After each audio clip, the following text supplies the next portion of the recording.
trying to get out of purgatory. I'm trying to remember the character. How did they get there? Start with that. Why are they in purgatory? So, one day, I'm talking so night, a bunch of people got together. They came from a lot of different walks of life.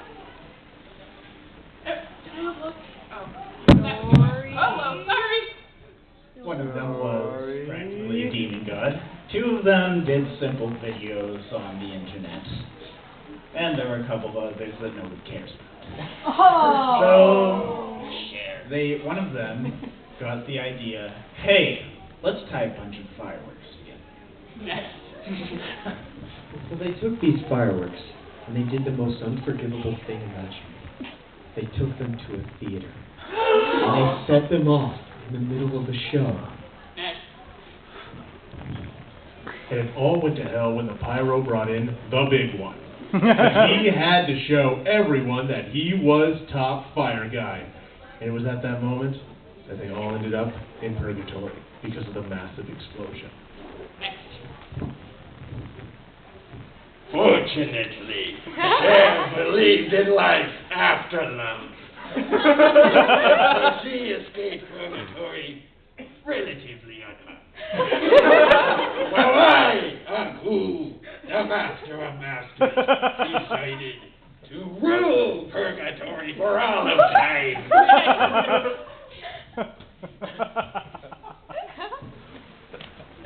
Unfortunately for Aku, there's lots of fire in purgatory. I like fire. No, no, pyro. He likes fire as well, and so a massive war broke out for control.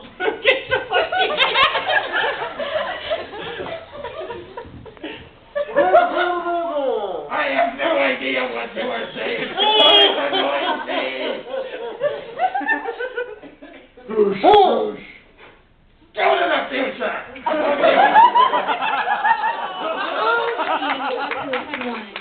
There had been a hero of card games who had wanted to fight him. Jade and Yuki, the main character of Yu-Gi-Oh! GX, decided, screw it, I want to rule this place, it seems awesome.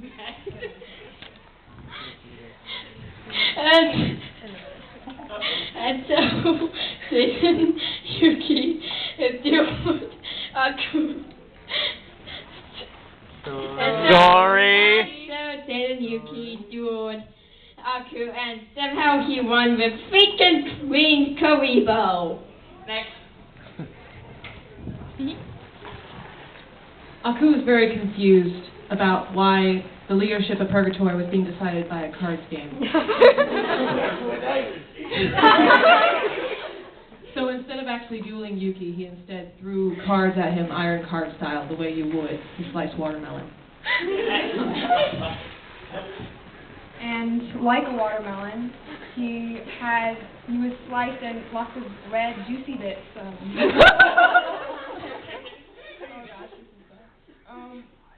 But so this fight was won very quickly and easily, a lot faster than by a card game. Back row. Back row. Sorry. Thank you. Probably gonna have to have somebody navigate the cord.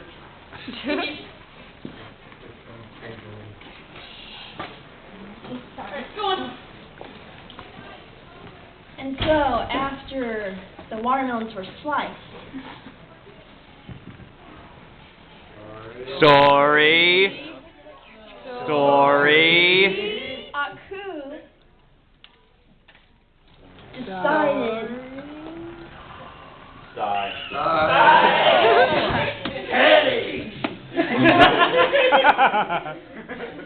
And thus, our story begins. A young boy, 17 years old, sitting in a psych ward, pondering his madness, as if dictated his thoughts by 17 or more people.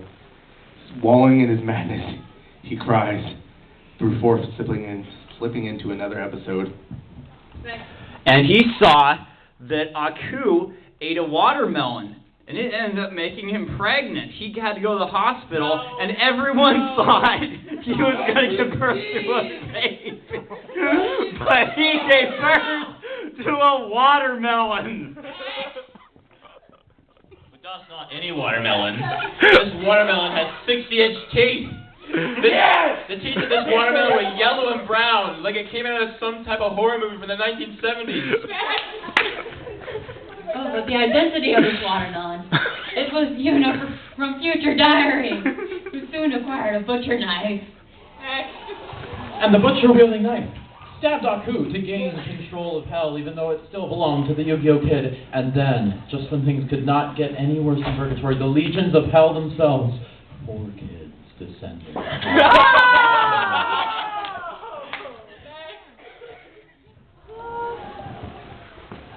Wondering what the hell kind of movie he just watched. The nostalgia critic set down his pencil and went and got a cup of coffee. But not just any cup of coffee. He went to Dutch Brothers. He got the ER 911. No. Unfortunately, as all of you who have had the drink know, it makes you insane. Insanely delicious. But before he could take a sip, his phone rang. It was the nostalgia chick. What part of Rocky Horror Crossover don't you understand? To which the critic said, didn't we already do this? In my brand new movie, To Boldly Flee, now available on thatguywiththeglasses.com. Woo!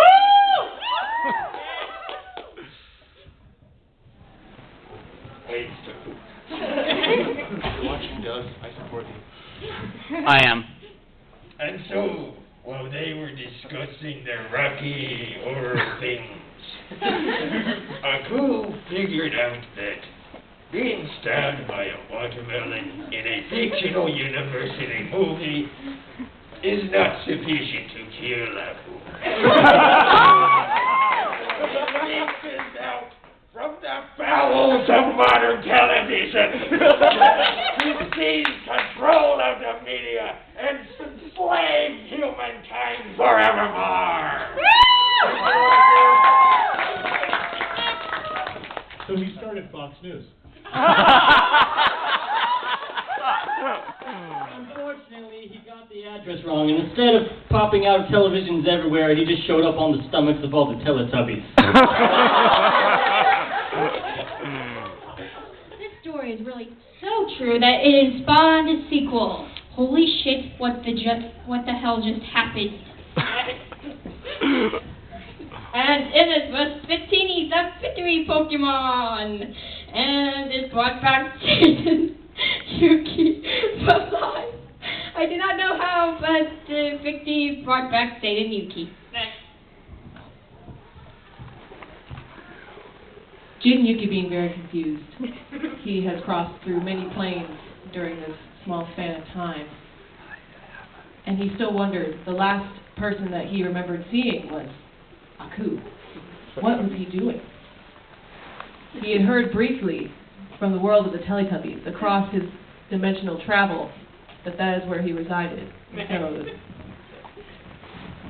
And so he went back. Wait, who was the character again? Jaden. Who? Jaden. Okay. And so Jaden, who was in the world of Teletubbies apparently, decided that he needed to find where Nunu was, because Nunu is everybody's favorite Teletubby character. Oh my gosh. And okay. Oh, that. She died. Nunu was not everybody's favorite. The sun was everybody's favorite. No, but mine was Poe. Yeah, Poe. You're lying to yourself. No, I know. Yes, you are. No. The sun decided to take no mercy on the humans and burn them all to death, especially Poe. And suddenly, meanwhile, in the world of Final Fantasy VI, Sabin Rene Figaro woke up from a dream and encountered Aku, and he decided to do some blitz moves on him. Do you hold this? Okay. One rush!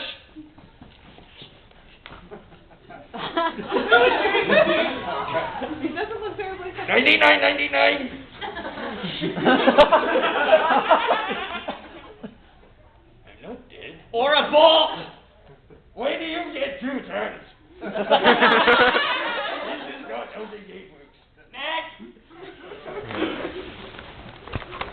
For some reason, the fact that Cher was gone this whole entire time, she started to sing If I Can Turn Back Time and became this story's narrator.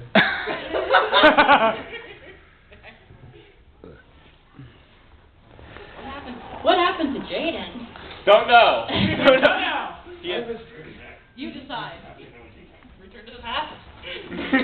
Well, Jaden decided to return to the world of the Teletubbies from the past. When the world of the Teletubbies was burning up in flames. Next. Aku. Then, suddenly the flames turn to water, and Leonardo DiCaprio wakes up on the beach with a small box. The doctor goes up to him and said, "I'm sorry to say, Mr. DiCaprio, but you are the only survivor of the Titanic." "But doctor," says Leonardo, "the Titanic was all just a dream." And the doctor says, "So are you."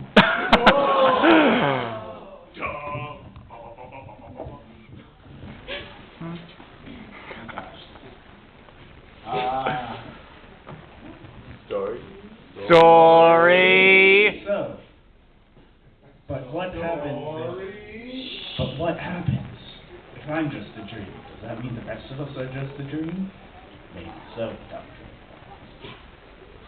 But then, whose dream are we in? Next. In fact, they were in Pyros. He wakes up, realizing he doesn't know where he is. He's in the future. It's a whole new world.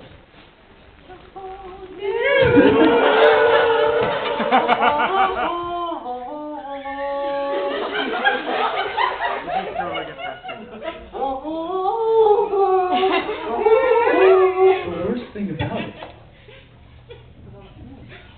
Was that he had tripped over some strange man in a white robe through the time portal. And now, not only did he bear his flamethrower, but he had also configured it with a mythical sword. And he knew that he was the only one who could now kill Aku in this brand new world. That Pyro. Yeah. I thought we were talking about Pyro from X-Men. It was about this time that Leonardo DiCaprio figures out that he was not in Titanic, but in Inception. This was a dream within a dream, which, of course, as we all know, is ruled by Aku!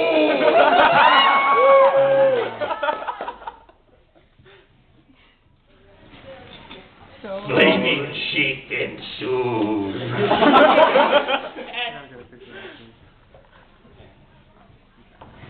Leonardo DiCaprio's doctor stood up. Apparently he wasn't entirely a dream either. A strange blue box appears around him. And he puts on a bow tie and a fez. Because bow ties are cool. Yeah.